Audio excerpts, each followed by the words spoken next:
Hello, and welcome to another Sports NextDoor podcast. My name is Owen. Today is Thursday, April 22nd, our first Thursday pod in a while for obvious reasons.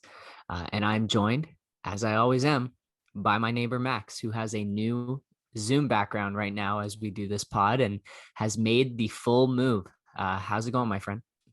Pretty well. It's been a much more hectic, up and down, just variable week than I really remember in a long time. I guess today's Thursday, so 3 days ago I got to Montreal.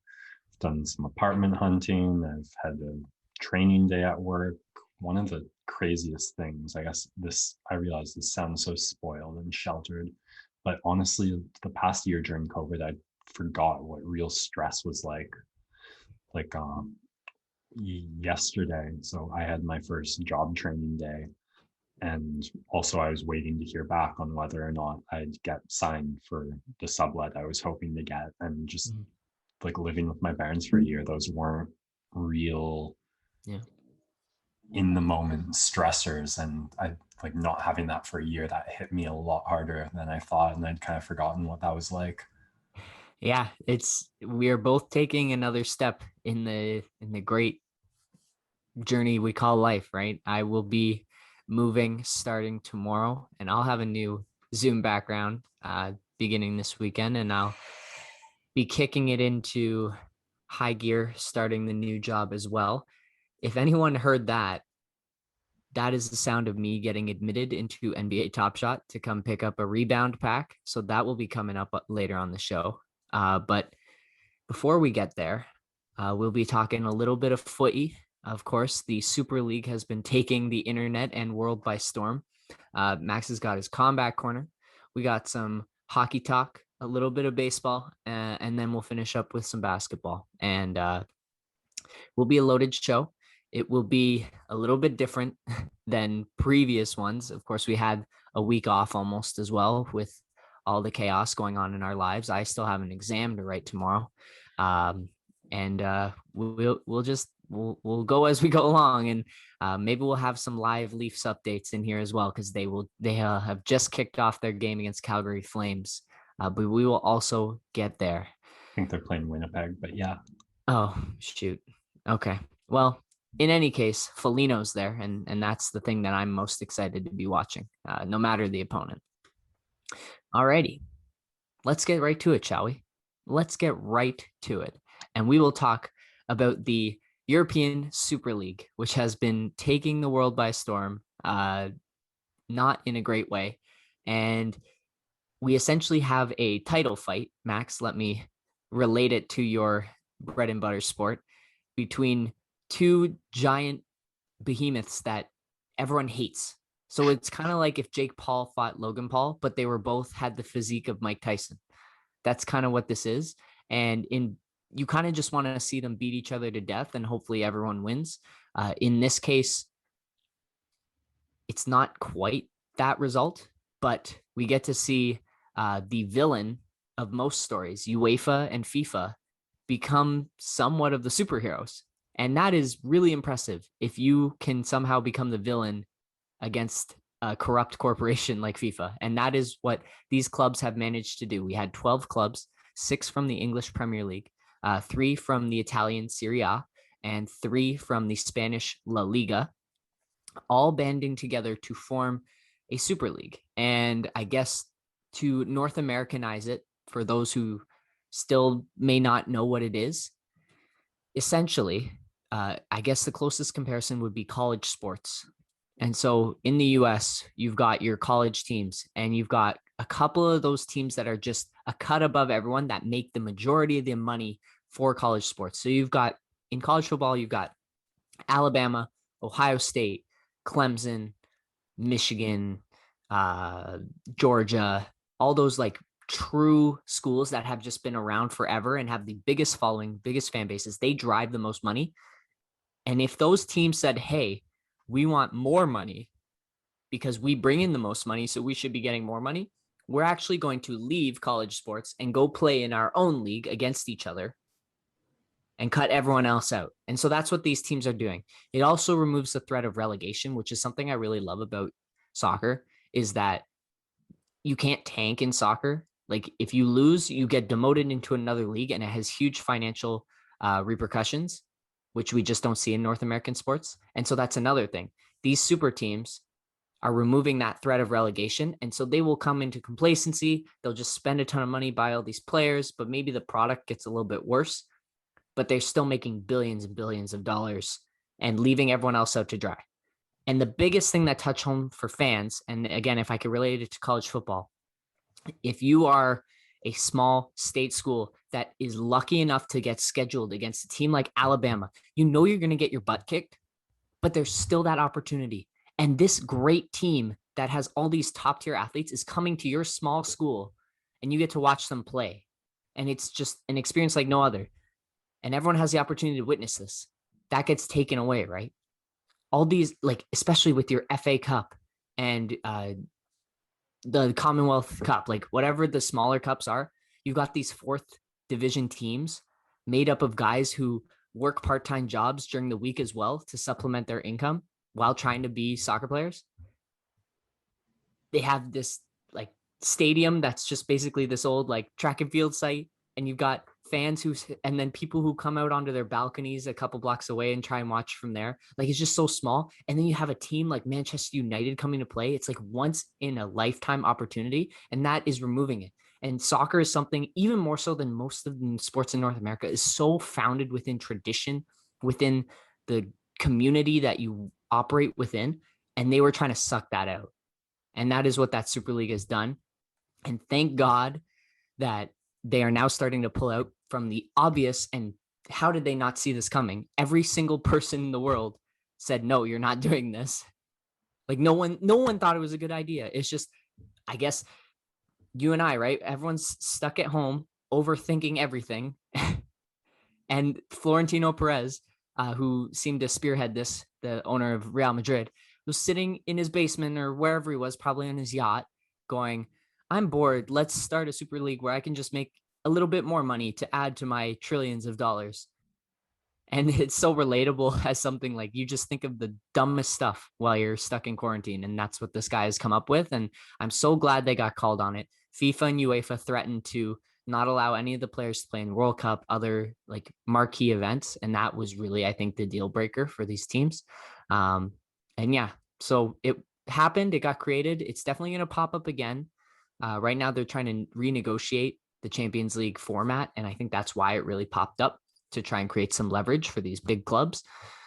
But no, they were the victim, or they were the villain for everyone. Even like Amazon and Sky Sports, all the broadcasters were going against these guys because they're trying to take away from the Premier League brand, the Bundesliga, the La Liga, Serie A, all the like money they'd invest in those leagues and having the broadcasting rights. That means nothing if those big clubs leave. And so they were even against them. And just so unreal. It's like, I don't know. Again, I go back to this kind of this Jake Paul fight. Like, there's not many people right now existing in the internet that are more unlikable than Jake Paul. But it's like Jake Paul was FIFA and UEFA. You found someone else that you hate even more, and now you actually want Jake Paul to like knock them out. It's so hard to fathom, and that is what happened in this case. And I guess we push it all aside and hopefully we keep moving forward. We got Champions League coming up next week. Really exciting semifinals. Of course, the Oil Clásicos will be going at it. More rich clubs. They're going to make a ton of money off of this semifinal. So I don't know why they're complaining, trying to make a super league, but that is the 2 cents I've had. Everyone's heard about it all week. There's not much more to say. It's all done now, but we'll probably see it in a couple of years' time. Yeah, the Super League is dead. And very impassioned. Yes, this is my ramble. I guess in other news, TFC lost their first game of the season, if we're talking closer to home, but hard to get invested into them until something exciting happens, like their CONCACAF Champions League victory just a couple pods ago. But yeah, that kicks off the show. Just had to rant about Super League. We will now drift into Combat Corner after this quick break. And we're back for some Combat Corner. We got UFC 261 coming up this weekend. really exciting stuff with some great fights scheduled, and Max is here to break it down for us. You can Yeah, tell I'm rusty. You can tell I'm rusty. and take a 3 days, 4 days extended break, and you're wearing the automated tell-ins. Let's hope that doesn't affect the preview breakdown skills. We've got 3 title fights that I'm really excited for, all of them on a really awesome main card for UFC 261. The triple title fight header seems to be becoming more common. I mean, we just had one of those 2 cards ago. They tried to schedule one of those for December. I guess 2 of the fights that happened in March were originally scheduled for December, but it's a good sign that champions are being active. I mean, Kamaru Usman just fought in February, and that kind of activity is what makes these sort of stacked cards possible. Dreading it a little because I'm gonna have to be up for work the next morning, but there's no way I sleep on this. So just watch it and let my sleep do a bit of suffering. I think I get an hour lunch break, so maybe I'll take a nap in there. But I want to start with the first title fight on the card. Um, Valentina Shevchenko versus Jessica Andrade. And I'm so happy this fight got made. I'm so happy Jessica has moved up to strawweight, because this is what the kind of fight the division needs. Valentina Shevchenko has been so effortlessly dominant against a string of challengers who were challengers only in name, who just didn't have the technique, the skills, the power, the anything to give you a moment of doubt about what was going to happen. And all her title defenses thus far have borne that out. But in Jessica Andrade, we have something different. We have a title challenger who can actually pose a threat to Shevchenko, if in no other way than her power. And we got to see that on display in her flyweight debut, where she took Chukagin out in one round with a vicious body shot, 2 vicious body shots, really, with 10 seconds left in the round. Shevchenko is still going to have a big technical skill advantage in the striking, probably in the judo throws, the clinch, if she gets on top in the grappling as well. So it's not some sort of super fight where you have 2 technically even fighters, but Andrade has power, and she has landed that consistently and continually throughout her career against a different swath of opponents, some of whom have been pretty good. And the Chukagin one is really impressive because Chukagin is a very defensive striking fighter. You didn't see Shevchenko land anything as damaging on the feet over the 3 rounds they went, as Andrade landed in that 1 round. The other thing about Andrade is she just doesn't give up. She always moves forward, and her athleticism, her power, her tenaciousness just helps her out a lot of the time. You saw that best on display in the 2 fights she had against Rose Namajunas. In the first fight, in the first round, Rose put an absolute clinic on her on the feet in the striking, just out distancing her, out moving her, timing her with the jab every time. But Andrade didn't get discouraged. She kept walking forward. She went for that body slam and got a knockout via it. And in their second fight, you saw more the same, where early Rose had the advantage, but Andrade didn't get dissuaded, kept going. And it's hard to believe Rose won that fight if you just look at their faces at the end of it, because Rose was bleeding. Her eye had a huge welt on it and swelling, and all of that damage happened in the 3rd round, which speaks to the durability, the longevity, and the power that Andrade has. And that's really a test that we haven't seen Shevchenko face yet. I mean, her best opponent at flyweight for sure has been Joanna Jędrzejczyk, but Joanna's not known as a power puncher. So even though that fight was really interesting and technical and a bigger challenge than anything else Valentina's faced at flyweight, once we were 2 rounds into that fight and we saw Valentina controlling it, there wasn't really any suspense or doubt about how the rest of the fight was going to go. Whereas with this one, there is. Even if Valentina wins the first 2 rounds, technically touching Andrade, getting the better of her on the timing with the jabs and straights and maybe some judo trips and top control, the 3rd round, the 4th round, the 5th round, unless we see like a visibly fatigued and worn down Andrade from some kind of beating Valentina's put on her, then I'm still going to be holding my breath as they go to meet in the middle again, because Andrade is just going to keep going forward.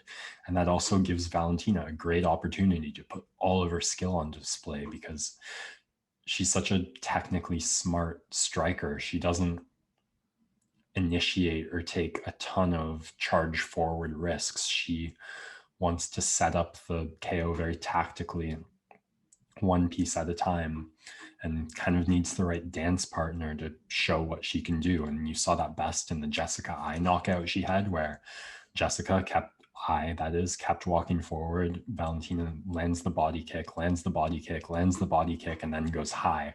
But every time to land that, she needed Eye to be moving forward. And I think Andrade is going to do that.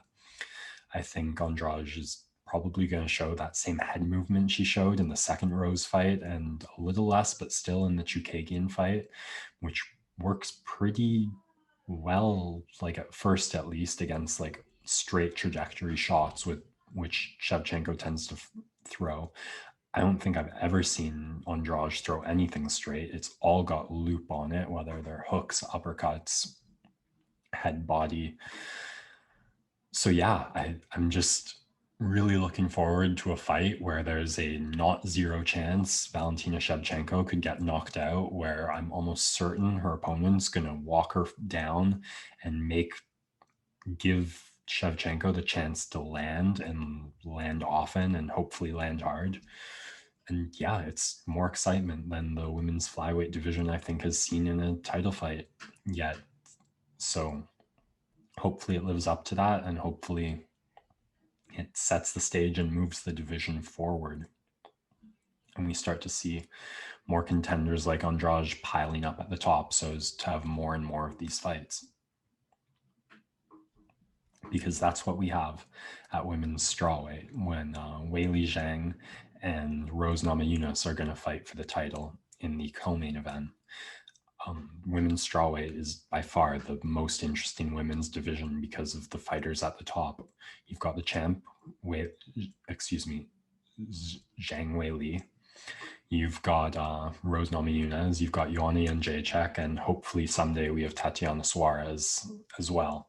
And those are, I think, the 4 like most dominant, complete women's MMA fighters, especially that you have amassed in one division. So I think Joanna is a great measuring stick. Both Rose and Weili have gone 25 minutes with Joanna.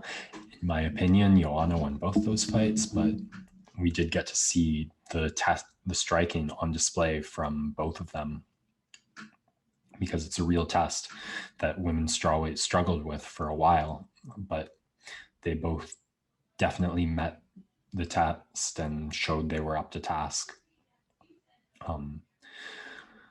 Rose, like I was just saying in the last bit against Andrade, she looked phenomenal at times. Her movement is so great, just staying defensively out of the way, having fantastic timing on her jabs and straights. She landed so many of those in both fights against Andrade. She's got the grappling that can turn the fight in her favor, give her one more tool in the jackknife, so to speak, to mix it up. You've seen her go to that, sometimes just very quickly at times, but it's always in the back pocket there. The leg kick timing she showed was fantastic against Andrade. They were few and far between, but just a really simple, efficient strike she mixed it up with.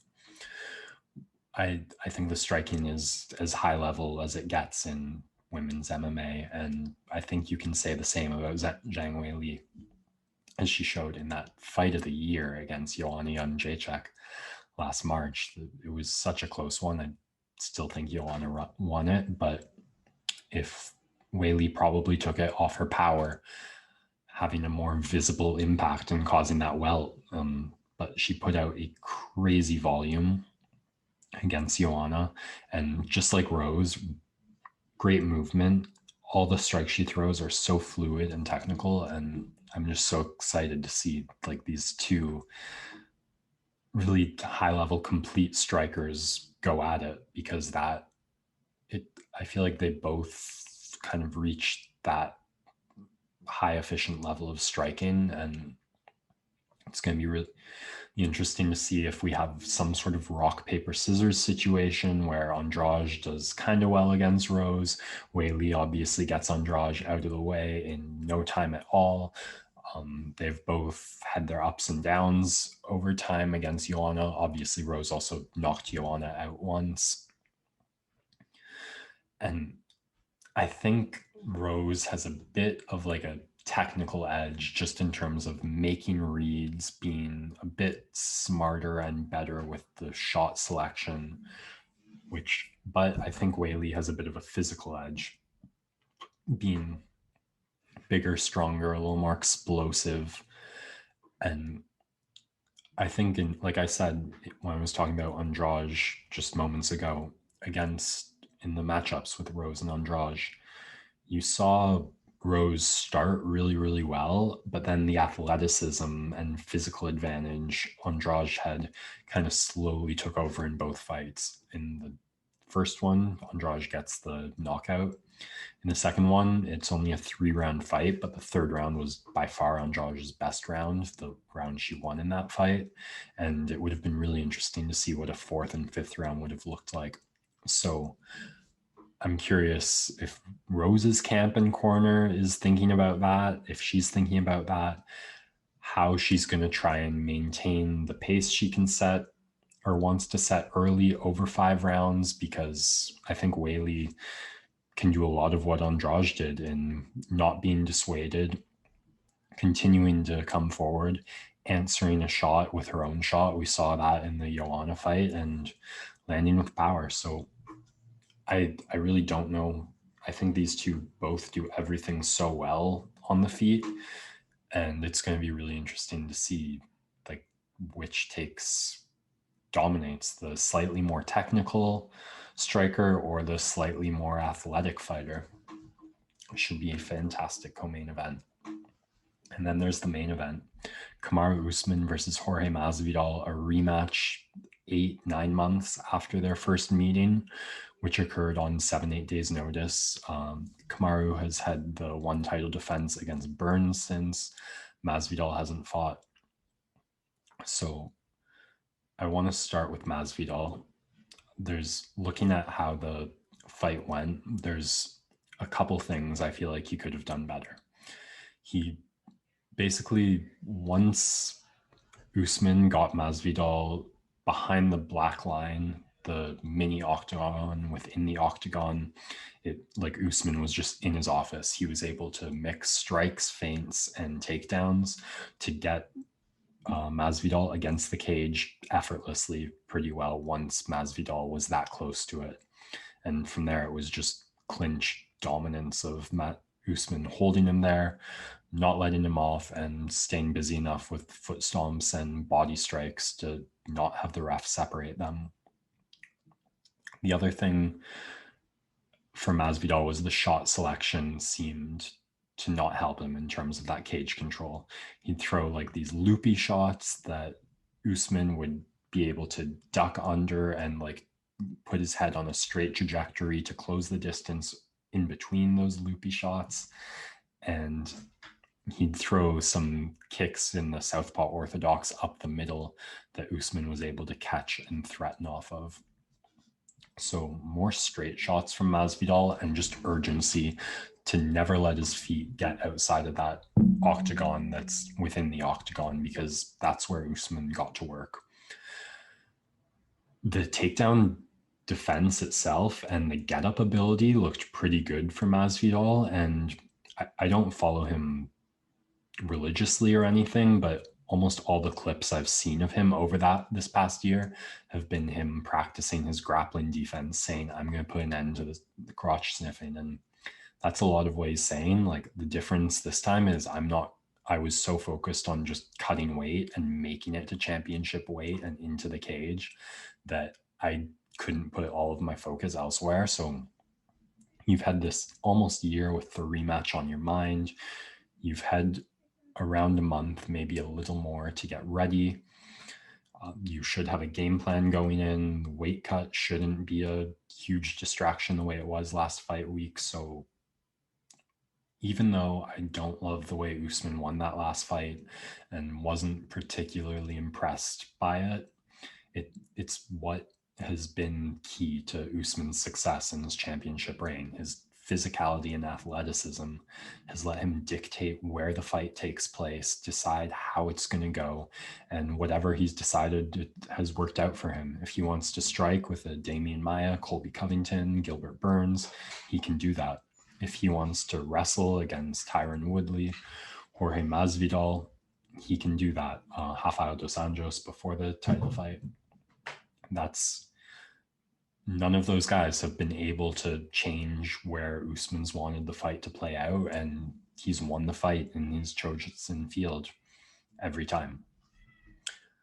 Now, the consistent thing within all those fights, or the selection of where that will take place, has been it's been the least risky place for Usman. He's chosen not to get into the guard of Brazilian Jiu-Jitsu black belts like Maia or Burns decided he had a striking advantage over Covington. He certainly had the physicality to implement that striking advantage. And he's decided he has a grappling advantage over guys like Woodley and Masvidal.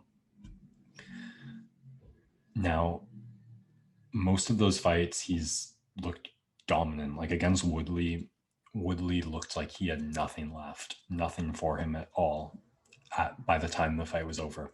Masvidal, he was tired, but he wasn't broken. And Usman, I think, admitted as much, saying, like, I don't feel like I broke him last time. And part of that is just Usman did the safest thing he could at all times. When he had Masvidal against the cage, he didn't lock his hands for a body lock or a double leg, because it would have given Masvidal a chance to get away from the cage. When he had Masvidal on the ground, he didn't ever posture up or go hunting for submissions, because it would have given Masvidal a chance to get up. He was pretty cautious on the feet, on the striking. So I'm really curious, especially coming off this Gilbert Burns knockout that he had, what he's going to do differently. I mean, he's set the stage for himself to really impress here. He has that knockout over Burns. He calls out Masvidal for the rematch. He's saying, I'm going to break this guy. So I feel like he has to do it better, and he has to accept a little more risk to do that in the striking and in the grappling. So he has to be more desperate for takedowns against the cage. He has to... I'm curious what he does in the striking, really. Does the confidence of knocking out Burns and landing those jabs from orthodox and southpaw mean he's going to do the same thing? Because I think Burns is way below Masvidal in terms of striking ability and levels, just in terms of distance management, shot selection. I know Burns hurt Usman, and Masvidal didn't stagger him the same way Burns did, but that was very early in the fight, and Usman was in control basically as soon as that was 20 seconds past. So no excuses for Masvidal. This is his moment. He's asked for it. There are a lot of things he can do better. Shot selection, throw the punches more straight. Don't throw silly stuff when your back is against the cage. Don't let your back get against the cage. The calf kicks, too, could be real interesting. Coming from the same camp as Dustin Poirier.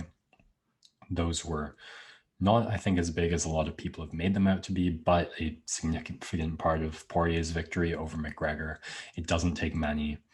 Masvidal has the power to certainly make a difference with them, and he looked to go to it early in that fight, kind of got away from it. So if he can keep in the middle, land a few more of those, throw more straight trajectory shots that dissuade Usman from using his usual pressure style, could be fascinating, or Usman could raise his stock even higher on, because that's one of the most impressive things to me in combat sports, when you call someone out, say you're going to do something, and then you do it.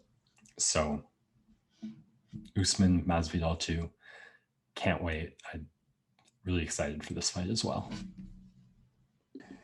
And we're back and talking hockey, and it's been a week, so we got a lot to talk about.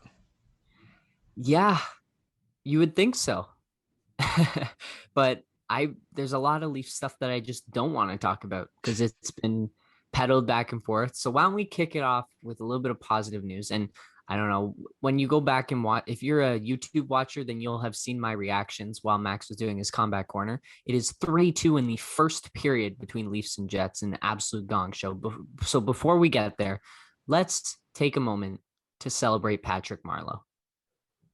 And what an incredible accomplishment it has been and continues to be that he has now passed Gordie Howe in terms of the all-time games played ever in the NHL. And just like couldn't happen to a better guy. And he still can, you can see, he still can move out there. It's not like he's a pylon, right?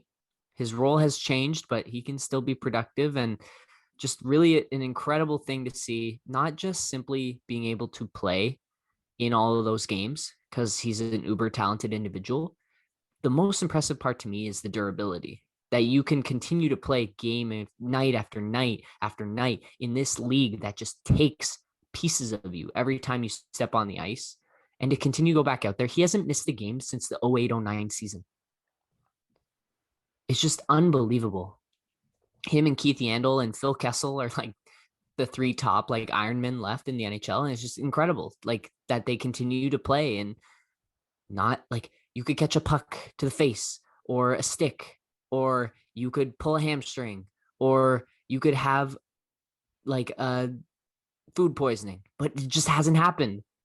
And he's been able to play so many games. It's just really, really incredible. And so I wanted to shout out Patrick Marleau, and a lot of great memories from him as well, especially those Team Canada years.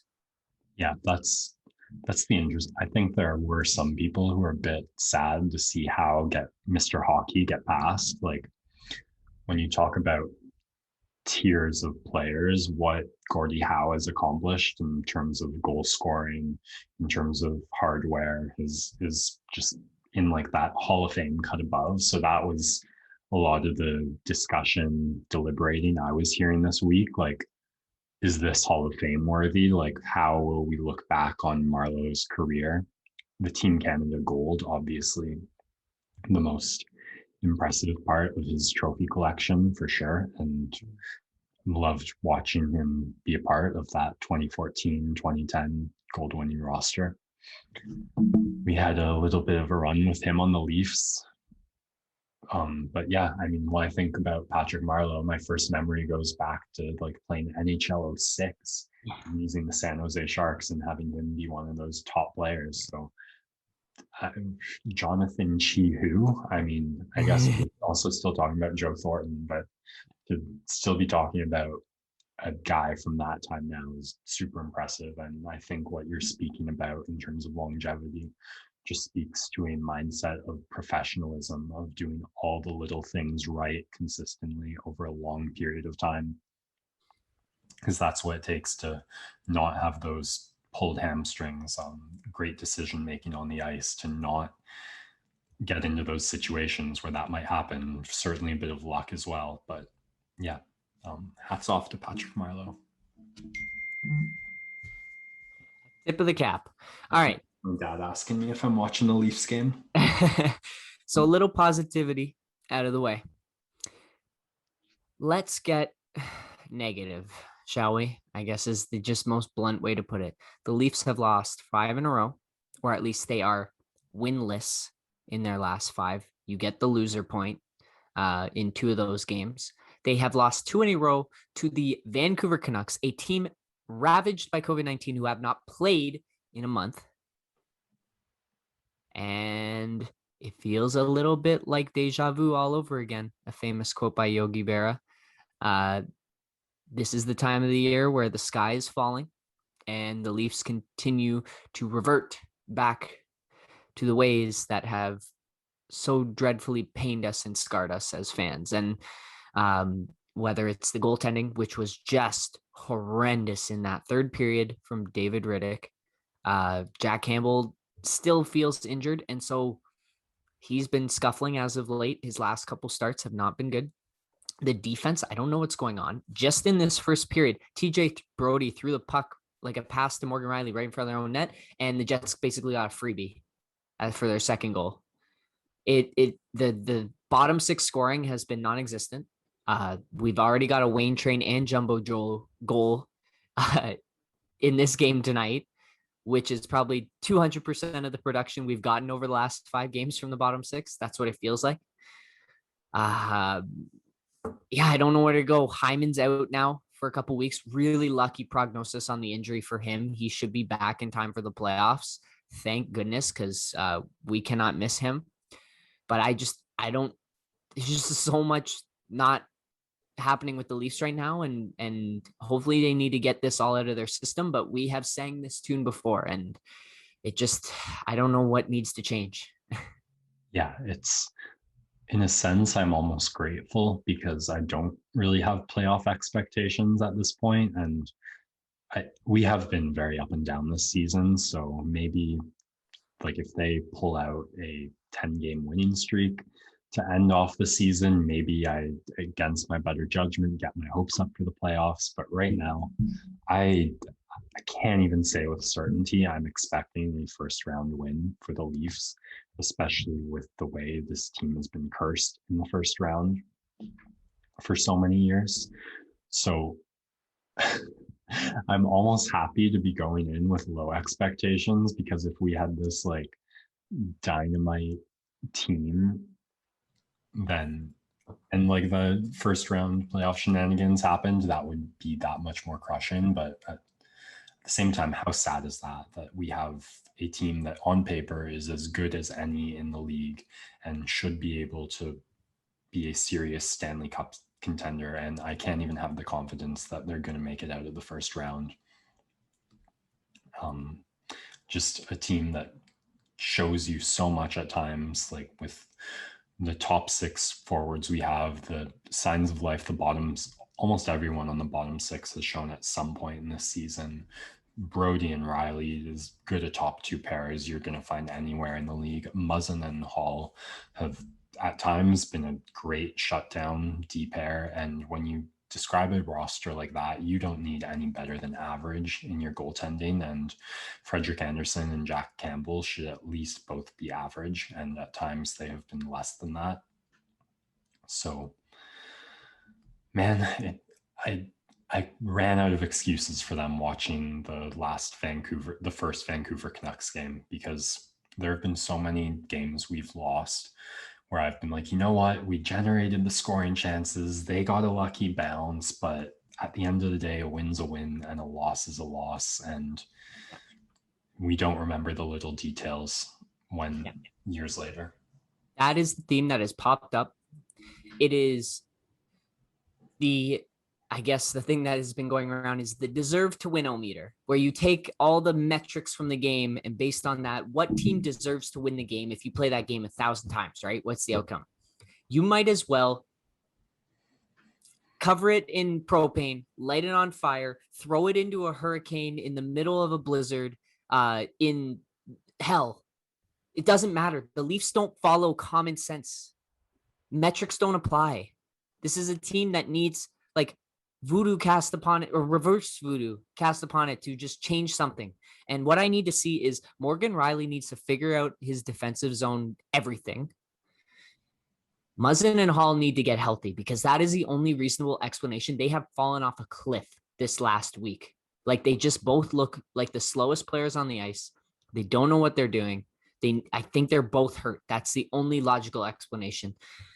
We now get to see Sandin and Dermott get run, and maybe a couple other defense might get thrown in there, because Bogosian's going to be out for a week after that crazy fall he took into the boards and then got up like nothing happened, which was just wild. The mountain man.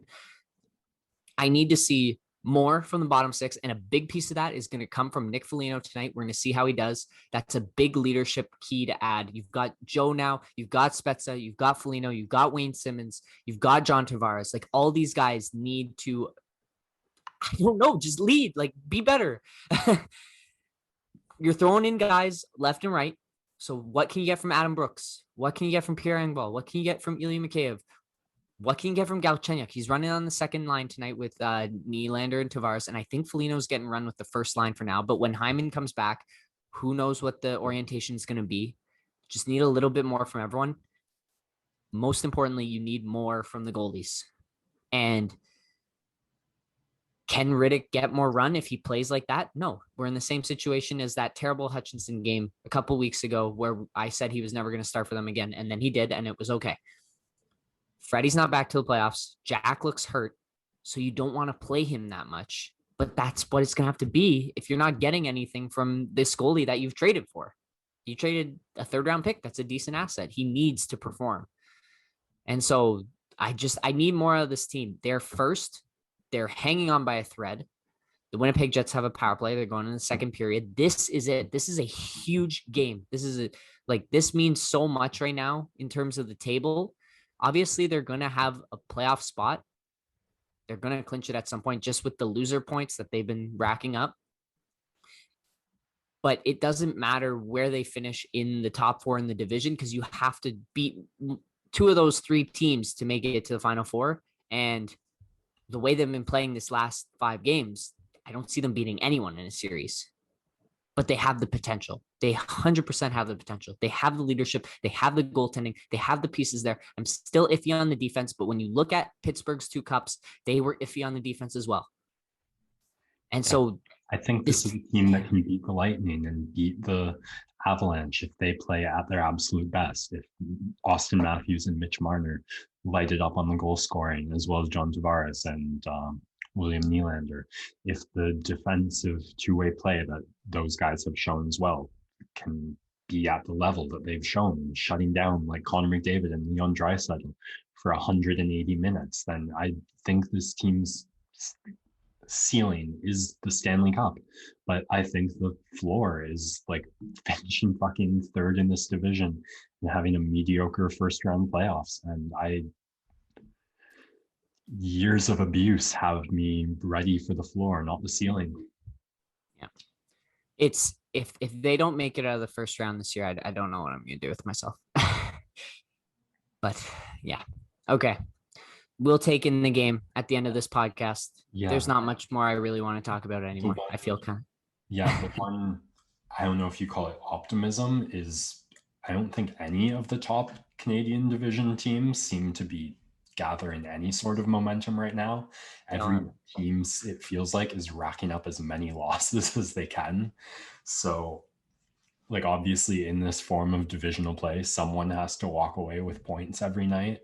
But this past week, no one seems to be doing it consistently, except maybe the Ottawa Senators and Vancouver Canucks. But Calgary, Montreal, both not playing as they should be, fighting for that 4th spot. And neither Winnipeg nor Edmonton has managed to put together any consistent run as of late. So maybe a little bit of hope there, but. All right. That's all I'm willing to talk about hockey for now. But let's take a quick break and then we'll come back for some baseball, some basketball, and wrap things up, shall we? And we're back. Bit of baseball, I think, coming up next. Oh, what do you got? Yep, just a couple quick notes before we dive into the basketball portion of the podcast. But I want to talk quickly about the Boston Red Sox, who lead the American League East, of course, the division where our Toronto Blue Jays also reside.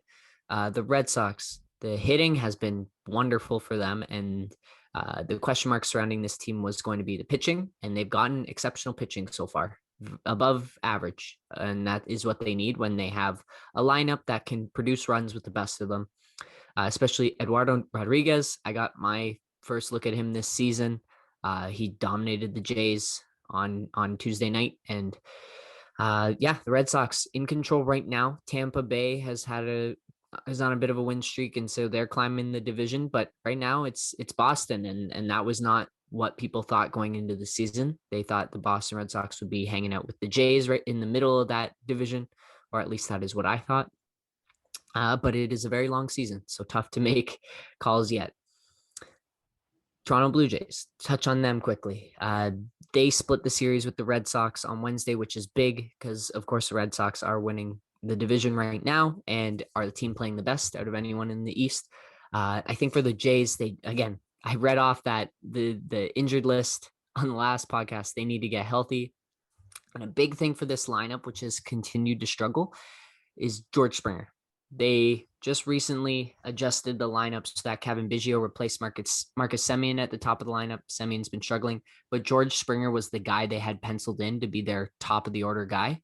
And so right now he's not there. Everyone has been bumped into a slightly elevated role, which just makes things a little bit more difficult. So once George Springer comes back, he sits top of that lineup. You bump everyone down a spot. It just makes it so much more dangerous and everyone feels so much more comfortable. And so just waiting for George Springer to come back. The Jays make a peripheral move today, acquiring Jeremy Beasley for cash considerations.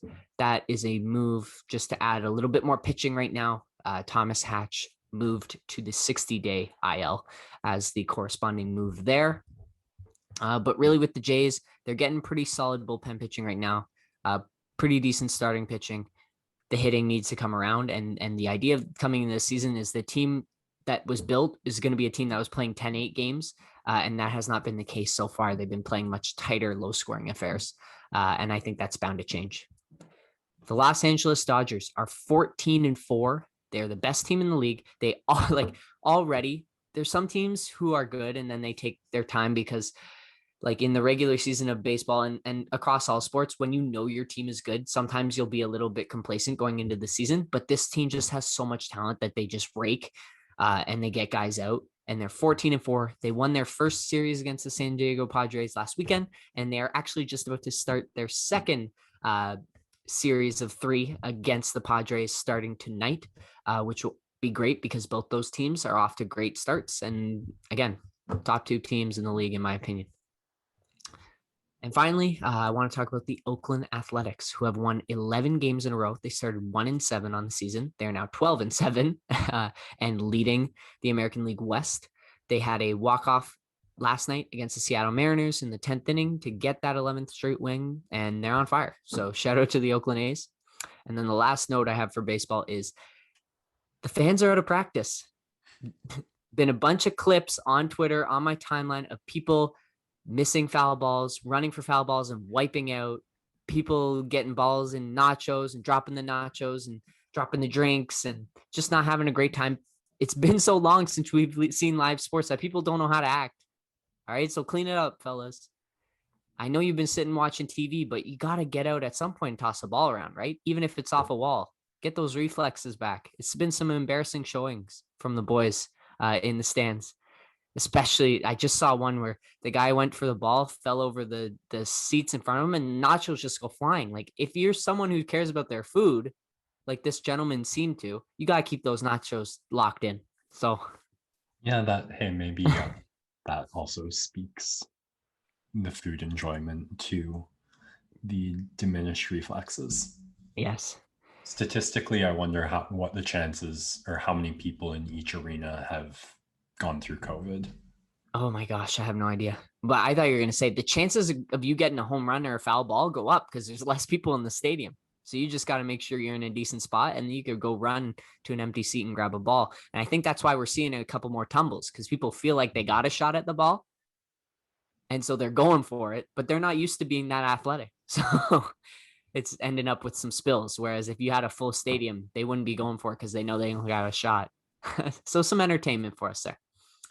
All right, let's move off of baseball. We're into basketball. We've had a bunch of storylines happen this past week. And I know it's a team we've already talked about, but we've kicked around the stories. We're coming back around to the New York Knicks, who have won 8 games in a row. They are a hard-nosed team. You know, top teams in the Eastern Conference do not want to play these guys in a playoff series because even if you beat them, they are going to make it difficult. And it feels like kind of like the Raptors team of last year, where those Boston Celtics, by far the more talented team, but the Raptors just threw the kitchen sink at them, made their lives really, really unpleasant. and you have some bruises going in that next playoff series. And so that's what I feel like this Knicks team is built on. Hopefully MSG opens up in time for the playoffs because that place will be rocking. They love blue blood teams like this. And it has been led by Julius Randle. Wow. What a leap this guy has taken, because he was the turnover prone bowling ball guy who just threw up like really poor efficiency, a lot of turnovers, but he did put up kind of like meaningless stats. And that has completely changed the season. He's locked in on defense. There have been a couple clips where Kyrie's hit some tough shots, but he's still right there. He's moving his feet, right? For such a large guy, he moves really well. And offensively, he's shooting 40%, really, really impressive shooting numbers. Has done some great isolation work too. Like his face-up game has really improved this year, and he's just making better passes, less turnovers.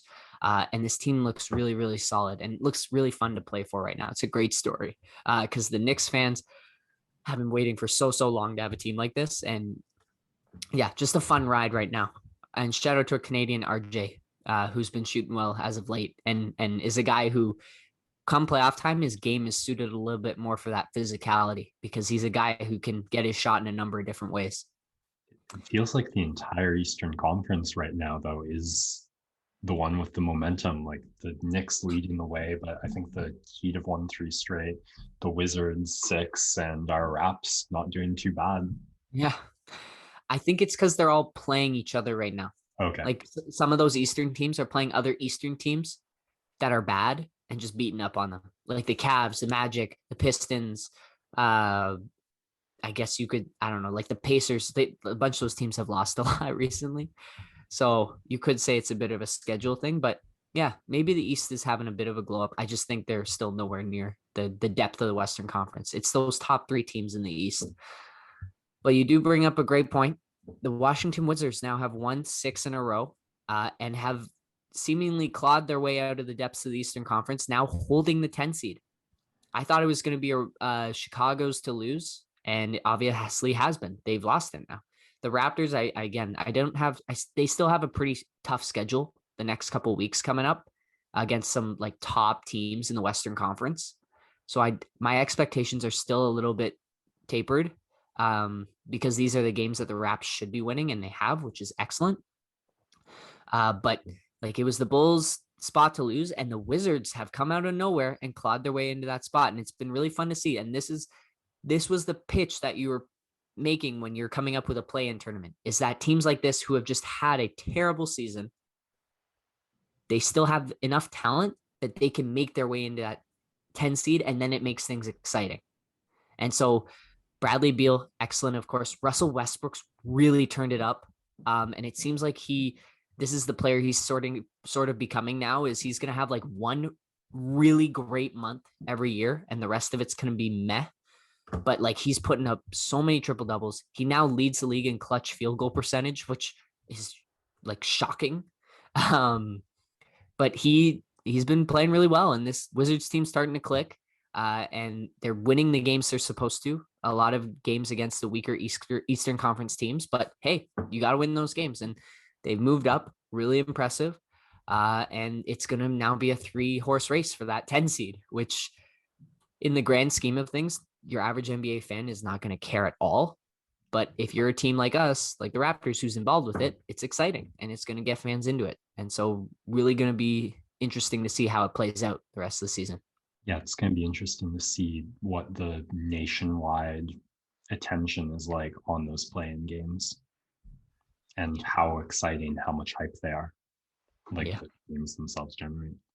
Yeah, I think the West is going to be unreal with Ja, Luka. Well, it might be Dame. The Mavericks are closing in on the Trailblazers, and then you've got Steph and probably not Zion at this point. The Pelicans have really fallen out, but it'll be the Spurs, and they draw a decent crowd.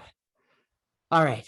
Speaking Western Conference, the Los Angeles Clippers are 10-1 since the trade deadline when they acquired Rajon Rondo. I don't know if that's the Rondo effect, but it is something to behold. And I criticized the trade at the time. And I think what I said was this trade works out for the Clippers if Rondo can give them 2020 Rondo with those Lakers, because that Rondo is playoff Rondo, right? It's playoff Rondo. That is what you are trading for if you're the Clippers. And that might just be the magic that gets them to where everyone expected them to be last year, right? You've still got Paul George and Kawhi Leonard, two of the top 5 wings in the league. I'm talking wings. And they need Rondo to almost be that third guy, which is crazy to say, but that's what he was for the Lakers last year. It was LeBron, AD, and then Rondo hitting threes. It was wild. And him making great plays and setting up Dwight Howard for lobs and playing defense and talking trash and getting in guys' ears. And I think Rondo might be that guy for LA, but it will be really interesting to see if he can conjure up playoff Rondo once again. Because if he can't, then again, I think the Clippers are dead in the water. Just the vibe on that team. Again, another team that feels a little voodoo-y. I don't want to talk about Leafs, but yeah, feels a little voodoo-y. And yeah, 10-1. You can't argue with the results so far from Rondo's arrival. Yeah, but that was, I remember when we were talking at the start of the season, it was the Clippers. I think we both had them in our top 3, top 4. It was never about, like, this was the expectations, I guess, almost bare minimum where they're at right now in the season. It's about the playoffs. It's about not having that collapse as they did last year. So the evaluation period is still pending. Okay, the last thing I want to talk about before we jump into MVP talk is Lamelo Ball is going to be back. We thought he was done for the season, but due to mutant healing powers, his wrist is looking ready to go. He'll be back next week at a time when the Charlotte Hornets have struggled a little bit and they need him. And it helps his rookie of the year case immensely because if he had missed all of those games, he probably would have been out of the running. It would have been an Embiid Brogdon type situation a couple of years ago. But I think now with him being back and if he can resume the level of play he was at before the injury, he's a lock for rookie of the year. And just honestly, just a really fun guy to watch. So I'm excited that he's going to be back. Who else? I haven't been tracking too much. Who else would it be? Halliburton? Halliburton's in there. Anthony Edwards has put up numbers. Kind of those are the 3 I would say. No one else really This in the is probably a good precursor to the MVP talk, but then there's also team performance, like just where the Hornets are at and the fact that Lamelo has contributed to a winning team in a significant way as opposed to contributing to a not winning team's win. exactly. Even I wonder how much that should or would balance out the missed games. Yeah, no, that's a great point. And it actually is going to be the talking point for our MVP conversation coming up. This might be one of the deepest MVP conversations we've ever had. And it just speaks to how much star talent there is now in this NBA's day and age and how many guys mean so much to their team. I will tell you who the guys I think have a shot at it. And then I will tell you about the guys who are left out of the conversation but shouldn't be, right? So Nikola Jokic, I think, is your front runner based on him having an all-time offensive season. But if other guys are healthy, I don't know if he'd be at the front, but definitely deserves to be there. And he's the guy who stayed durable. And I think in a season with COVID, with injuries ravaging, the fact that he's managed to stay consistent throughout the whole season, that in itself is a major accomplishment. So I have him at the top there. Joel Embiid is right there too, and probably would be the front runner for the MVP if he didn't miss quite a substantial amount of time for injury. And that kind of takes away from his case, just simply not having the number of games played to have that true impact. But I think if he had played more, he's definitely right there. And probably if you're talking first half of the season, he's your MVP. We've got Giannis Antetokounmpo, who is perennially going to be in the conversation, but will not win it this year because of voter fatigue, but definitely putting up similar numbers as his past 2 MVP campaigns and probably should be on the 5-person ballot at the end of the year. Chris Paul, not putting up the numbers, but the Phoenix Suns are, I think, 41-16. They're a game and a half back of first in the entire league, but also first in the Western Conference. And it is truly because of Chris Paul. Like, he has elevated that team so substantially. It's incredible to see. And he doesn't put up the same stats, but if you ask anyone in the league how much he means to that Suns team, like, it's the definition of value, right? most valuable player, Chris Paul has to be in there somewhere. He just doesn't have the same statistical resume as his peers. And then we've got Steph Curry, who's been putting up absurd numbers. And I think partially because of what he's done over this last month has really helped inflate, and you get that recency bias where now everyone's like Steph MVP, Steph MVP, Steph MVP. You can't be an MVP if your team is 500. I'm sorry. You can't. Now he can be in the conversation, but he's not a top 3 MVP candidate, despite what he's doing. It is incredible, but your team still has to be good. Like, I think Russell Westbrook was the MVP on an Oklahoma City Thunder team that went 46-36. And that is a record that was just like, he barely got him there. So if you're 500, you basically have no shot. No matter how special you are, you just have to have more impact on team success. And then finally, you got Damian Lillard, a guy who continually gets pushed to the side in these conversations, but I wanted to highlight him just because he is so awesome. And another guy, kind of like Chris Paul, but he actually has the stats to back it up, where he just means so much to that team and doing a lot of what Steph is doing, but his team's having a little bit more success. And so shout out to Damian Lillard, which means, so those are my 6 that I have kind of in that conversation. These are the guys that I have not talked about yet. LeBron James. And that's just because of injury. Otherwise, he would be right there. Kawhi Leonard. I think him and Paul George just take away from each other's case. And that doesn't really make a ton of sense when you got other dynamic duos in the lead. But yeah, Luka Doncic. And again, this one comes back to team record a little bit. He's been turning it on a little bit more as of late, but kind of struggled at the gate. And that's because he was working himself back into shape after the shortened offseason. James Harden, who has been absolutely instrumental for the Brooklyn Nets. He's been injured now for a bit, which has taken away from his case. Also, the whole Houston thing, I don't think people vote for him just because of the kind of the bad taste in your mouth from what he did to that franchise, but has, like, when he was there, that when he got to Brooklyn till like he got injured, that is MVP. Like, he was absolutely insane, putting up crazy numbers, super valuable to that team who was without KD, without Kyrie, and he had an absolutely monster tear through that time. So he has to be at least mentioned. I guess you could say KD and Kyrie, but the injuries and the missed games, that one takes them out. I didn't really have them on my list. Rudy Gobert. This is a name that Utah Jazz fans will just continue to push. He will never win MVP because he just does not put up the offensive stats. But this guy is, again, similar to Chris Paul. You cannot talk about value without talking about Rudy Gobert. The way he dives to the rim just creates the gravity that opens up all of these great shooters around him. And then on defense, guys don't even enter, they don't even step in the painted area of the key because he is there, right? The defensive presence that he brings just makes their defense amazing. And it all is structured on him. He is the most important player on that team. You can have Donovan Mitchell, who has been outstanding this year. He has taken another step off of the bubble performance he had in the playoffs. But Rudy Gobert is the most important piece on that team. And so that's why I have him as the MVP rather than Donovan Mitchell coming from the Jazz. And then the last guy who I just mentioned, Julius Randle, has slowly crept his way up.